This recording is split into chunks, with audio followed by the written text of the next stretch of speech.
Muitas coisas aconteceram nos últimos dias na guerra da Ucrânia, como alguns ataques de drones aéreos supersônicos ucranianos, como os Tupolev Tu-141 Stryzy, que atacaram duas importantes bases aéreas dentro do território da Rússia. As bases em questão foram de Diaghilevo, a região de Ryazan, e Engels 2, na região de Saratov. Segundo nota do Ministério da Defesa da Rússia, a Defesa Aérea das Forças Aeroespaciais Russas realizou inúmeras intervenções ou interceptações de drones aéreos voando em baixa altitude, mas um Tu-141 atingiu a base de Eagles, danificou um bombardeiro pesado Tu-22M3 e Tu-95 e matou 3 militares em solo. Apesar de novos ataques aéreos e de mísseis através de fragatas russas estacionadas no Mar Negro, não representaram diretamente uma retaliação importante como resposta ao ataque nas bases aéreas russas. Outro ponto a ser destacado foi o último pacote de sanções anunciado pela União Europeia contra o pessoal militar, diplomático e econômico contra a nação russa. A presidente da Comissão Europeia, Ursula von der Leyen, observou em 7 de dezembro que a União Europeia implementou o 9º pacote de sanções contra a Rússia, pois continuava a trazer devastação à Ucrânia. O pacote, sendo o 9º desde a invasão russa, aumenta a pressão sobre a Rússia, acrescentando quase 200 pessoas e entidades à lista de sanções.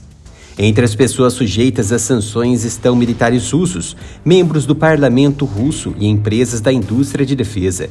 Destaques para as sanções contra mais 3 bancos russos, incluindo uma proibição total de transações no Banco de Desenvolvimento Regional da Rússia, para paralisar definitivamente ainda mais os caixas eletrônicos de Putin.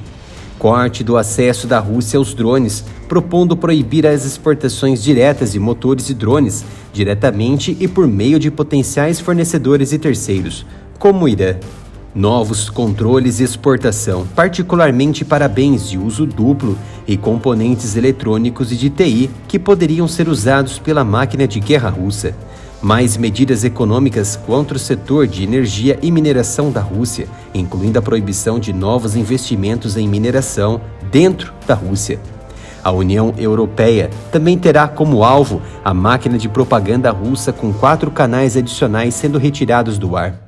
Este pacote se soma à proibição total de importação da União Europeia de petróleo transportado por via marítima da Rússia, que entrou em vigor esta semana, assim como o teto global do preço do petróleo acordado entre o G7, aprovado em 5 de dezembro. Diante dos últimos ataques ucranianos e também das ofensivas diplomáticas e econômicas europeias, Putin está cada vez mais cercado neste momento, previamente à provável redução das ofensivas para reorganizar seu exército frente ao inverno rigoroso.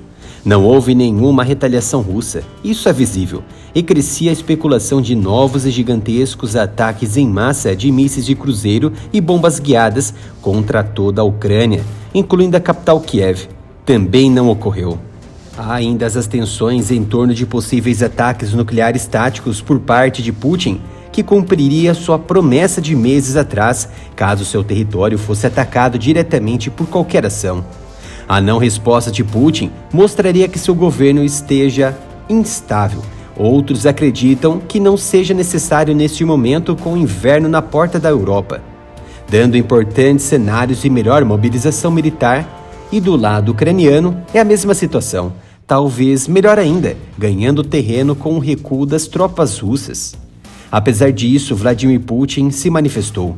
O presidente russo disse na quarta-feira, 7 de dezembro, que a ameaça de conflito nuclear na Ucrânia ainda está aumentando, mas enfatizou que Moscou não tem intenção de lançar um ataque preventivo em meio às preocupações de que armas nucleares possam ser usadas na Ucrânia.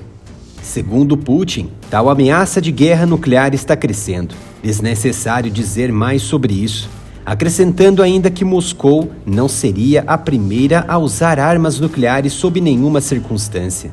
Talvez uma clara referência às ações dos Estados Unidos na Segunda Guerra, a primeira nação a matar centenas e milhares de japoneses com suas bombas nucleares. Putin destacou que seu governo e militares não são loucos, sabem o que são as armas nucleares e não irão ativá-las como uma navalha correndo o mundo afora, mas claro, estão cientes de que possuem um arsenal nuclear e observa que é um meio de proteção. Admitindo que a invasão russa da Ucrânia pode ter se tornado um processo demorado, Putin elogiou os ganhos territoriais de Moscou, chamando as regiões que o Kremlin afirma ter anexado da Ucrânia como resultado significativo da campanha militar. Putin também disse que metade dos russos convocados para o serviço militar em setembro já havia sido enviada para a Ucrânia e que não há razão para falar sobre mais mobilização no momento. As autoridades russas ordenaram a mobilização de 300 mil reservistas russos em setembro para reforçar o número de tropas na Ucrânia. Ainda segundo o chefe russo, dos 300 mil combatentes mobilizados e defensores da pátria, 150 mil estão na área de operações. Cerca de 77 mil deles estavam em unidades de combate, inclusive estão atuando nas linhas de frente de Luhansk e Donetsk e outros ao sul de Kherson. A Rússia foi forçada a se retirar de alguns desses territórios anexados, principalmente da cidade de Kherson no mês passado, devido a um contra-ataque ucraniano a apenas 7 quilômetros da cidade e pela necessidade em fortalecer o flanco leste de Donbas e a bifurcação da Crimeia. A Rússia agora bombardeia a cidade de Kherson regularmente do outro lado do rio Dnipro, na verdade atacando o que considera seu próprio território. Inclusive, o ministro das Relações Exteriores, Sergei Lavrov, defendeu essa tática na semana passada, dizendo que os russos também bombardearam Stalingrado durante a Segunda Guerra Mundial. O canal precisa do seu apoio para manter o trabalho diário aqui na plataforma. Isso porque nossos vídeos têm as monetizações bloqueadas pelo YouTube. Então peço a sua contribuição com qualquer valor, é rápido e fácil, diretamente na chave Pix, canal aramilitaroff@gmail.com.